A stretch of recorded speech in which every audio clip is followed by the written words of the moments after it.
All right, well, let me move on. Last angle today, last review. It's the Cody Rhodes with the Bloodline. Today he enlisted KO because KO wasn't there last week, but Randy Orton's not here this week because he's injured, and they're facing off against Waller and Theory, who insulted, disrespected Cody Rhodes earlier in the night. But the Bloodline is ever present and hanging over this show, and after their match, after Cody and KO beat Waller and Theory, the Bloodline do come out and they do end up fighting, and Cody jump starts, and it's going to be a 2-on-3 fight, but Jacob Fatu turns the tide 4-on-2 actually. So they kicked everyone's ass. They kicked Cody's ass. They here's Jacob Fatu. Here, you want to hear him talk a little bit? You want to disrespect my tribal chief, the man that does everything for the family.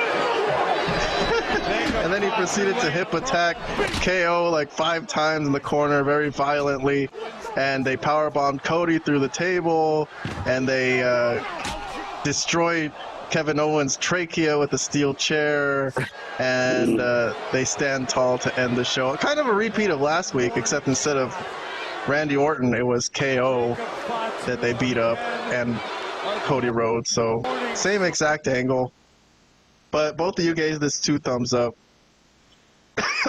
Excuse me. Any comments? Vlad, you want to comment on this? I like it. Yeah. Wait, go ahead, Vlad. What did I give it? Oh, Vlad, no, I'm sorry. Vlad didn't give this 2 thumbs up. Vlad gave this just a regular old thumbs up.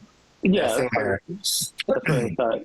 But no, it was still very good. I understand your criticism that it was kind of repetitive as last week, but I think it's to show the dominance of the group that Solo is in, to show that they are like crazy heels, that they can't be stopped, that it's going to take all of Cody's efforts to win the match at SummerSlam, basically, right?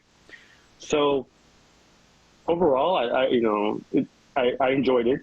It was another beatdown, but it was, I think it's leading up to something, yeah, it's not so bad to have repetitive angles. I mean, the NWO whooped everyone's ass every week back in the days too, so okay. That's cool. And this is very reminiscent of that. It's a dominant stable, just leaving everyone laying.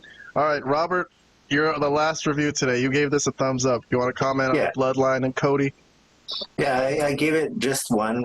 Kind of the same thing that I mentioned for the... Hey, don't say just 1. A thumbs up is a good freaking rating. No, that means you liked it. I said that for a reason, because for the same reason why I gave the Drew McIntyre segment just the 1 thumbs up is because recently, just like with the Drew and Punk stuff, recently a lot of the Bloodline stuff has been so good that they set the bar really high for their segments, right? And kind of like with Drew McIntyre, it didn't live up to that. It didn't meet that high bar that it has in recent weeks.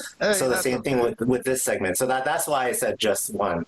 But this was still very good, and I think the Bloodline, they're gonna continue being dominant. So this is all to set up the big return of Roman Reigns. So that's what it's leading up to.